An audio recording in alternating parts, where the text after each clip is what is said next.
No dia 11 de outubro de 1962, há 50 anos atrás, começou o maior concílio ecumênico da história da Igreja, o Concílio Vaticano II. O que é um concílio?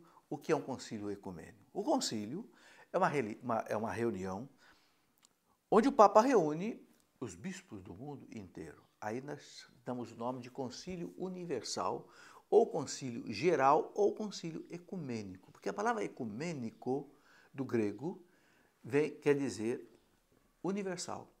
Entende? Então, concílio ecumênico não quer dizer um concílio para fazer a unidade com os cristãos. Não. O concílio tratou disso também. Mas a palavra ecumênico aí quer dizer o quê? Um concílio universal. Ou seja, o Papa chama todos os bispos do mundo.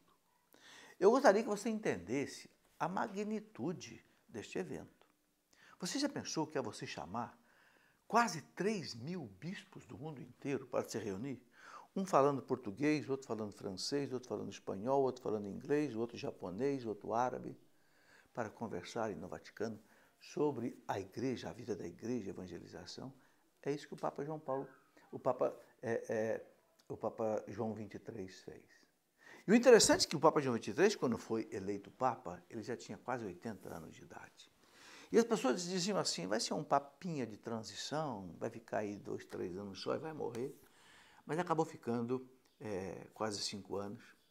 E foi esse papinha velho, né, o bom Papa João XXIII, que um dia andando pelo jardim do Vaticano, ele sentiu uma brisa e disse para o secretário que estava ao lado dele, é isso que a igreja está precisando, um vento novo, um novo Pentecostes, um aggiornamento em italiano, quer dizer, um rejuvenescimento. Eu vou convocar um concílio. O secretário levou um susto. O quê? Convocar um concílio? O último concílio tinha sido em 1870, lá há quase 100 anos atrás. Convocar um concílio é uma coisa extraordinária. Tanto é que nós sabemos que é a média de um concílio por século. Nós temos 21 séculos, nós tivemos 21 concílios. É uma apoteose. Roma teve que construir colégios para abrigar os bispos do mundo inteiro, no Concílio Vaticano II, porque não tinha nem lugar. Ok? E 2.600 bispos chegaram a participar do concílio. Mas o Papa queria o quê? Queria que a igreja dialogasse com o mundo de uma maneira mais adequada. Por isso, uma das grandes constituições do concílio foi a chamada Gaudium et Spes. Gaudium de alegria, Spes de esperanças. Né? Depois, a outra grande constituição, documento do Concílio Vaticano II, foi o documento sobre a igreja, Lumen Gentium, a luz dos povos. Quem é a igreja? Então, o concílio quis mergulhar a realidade da igreja. Qual é a missão da igreja? Qual é a identidade da igreja? Como é que a igreja tem que agir nesse mundo de hoje? Então, teve a Lumen Gentium, depois da Gaudium et Spes, como é que a igreja vai conversar com os não cristãos? Como é que a igreja vai conversar com os protestantes, com as pessoas de outra religião? Né? Como é que a igreja vai agir nas universidades? Depois da igreja debruçando sobre ela quis saber como é que devia trabalhar com os seminaristas, com os padres, com os bispos. Então, nós temos vários documentos, 16 documentos do Concílio Vaticano II. E veja bem que esse concílio não foi um concílio de 2, 3 dias, não, foi um concílio de 3 anos. Você já pensou o que é isso? Você reunir 2.600 bispos. É claro que os bispos iam para Roma, voltavam para as suas dioceses, porque não podia abandonar a diocese. Então, era um vai e vem de Roma para as suas dioceses, no mundo inteiro, imagine isso no mundo inteiro. Não é? Porque o Papa convocava uma sessão, os bispos trabalhavam um período, voltavam para as suas dioceses, o Papa convocava outra sessão, voltavam para o Vaticano. E, no fim, nós fechamos com 16 documentos. 4 grandes constituições dogmáticas, a Lumen Gentium sobre a Igreja, a Gaudium et Spes, pastoral, no diálogo com o mundo, o documento Dei Verbum, que é sobre a revelação de Deus, como é que Deus se revela pela Bíblia, pela tradição, importantíssimo, e depois o documento que fez a renovação litúrgica da Igreja, a Sacrosanto Concilium. Por quê? Porque antes do Concílio Vaticano, a liturgia era muito amarrada, muito bonita, muito bonita. Eu sou do tempo diante do Vaticano II, eu tinha 15 anos no Vaticano II, e eu fui coroinha do tempo que a missa era em latim, o padre de costas para o povo, e a gente, como menino de 8, 10 anos, tinha que rezar o Pai Nosso em latim, Pater Noster, que as vincelas, etc., sem saber direito o que estava rezando. E a única coisa que o povo entendia na missa era a homilia, que a homilia era em português, o resto tudo em latim. Então, uma das mudanças foi que o Papa autorizou a missa no vernáculo, ou seja, a missa na língua de cada povo. Né? Teve até uma velhinha que disse, oh meu Deus, até que enfim Deus aprendeu a nossa língua. Não é porque o povo ficava rezando o terço na missa. Então era necessário uma reforma litúrgica. Infelizmente, houve alguns abusos que o Papa Bento XVI tem chamado a atenção.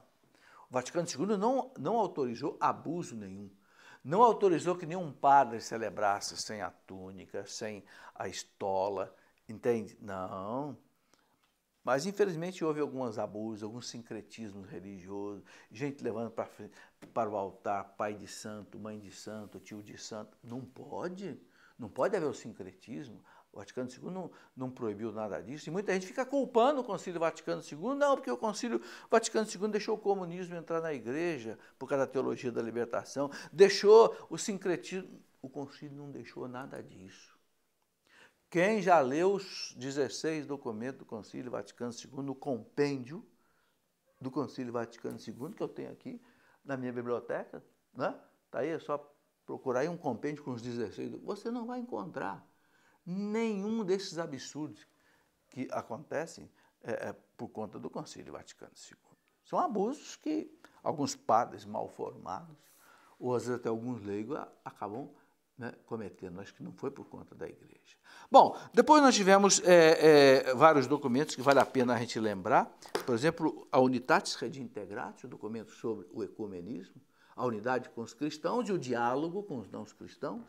Depois nós tivemos o documento chamado Orientalium Ecclesiarum, que é sobre as igrejas orientais católicas, não latinas. O documento importantíssimo Ad Gentes, de evangelização, inclusive chamando o leigo para evangelizar. O Concílio Vaticano II foi importantíssimo na abertura que deu para o leigo. Jamais, antes do Concílio Vaticano II, eu podia estar fazendo o que eu estou fazendo aqui agora. Jamais. Só quem podia pregar era padre. E mais ninguém. Ou bispo. Jamais um leigo podia fazer o que eu faço hoje, escrever livro, pregar. Jamais o Concílio Vaticano acreditou no leigo. Por isso, hoje, nós leigos temos uma responsabilidade muito grande dentro da igreja. Nós não podemos decepcionar a igreja, porque a igreja confiou em nós. A igreja está confiando em nós. Depois tivemos a Christus Dominus, um documento sobre os bispos. Tivemos depois a Presbyterorum Ordinis, um documento sobre os presbíteros, os padres.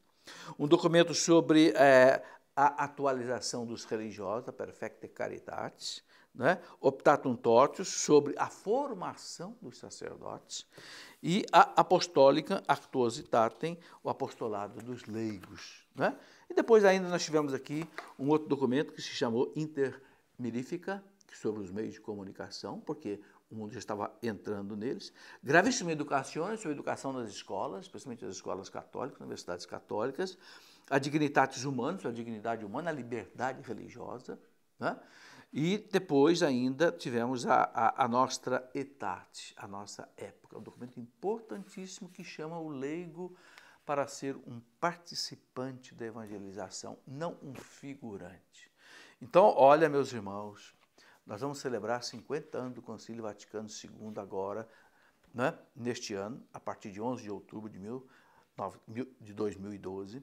E o Papa Bento XVI, no ano da fé, quer que nós estudemos o Concílio Vaticano II, assim como o Catecismo da Igreja Católica. São os dois documentos que o Papa chama a atenção para o ano da fé, que começa em 11 de outubro de 2012 e vai até novembro de 2013. O Catecismo da Igreja e o compêndio do Concílio Vaticano II.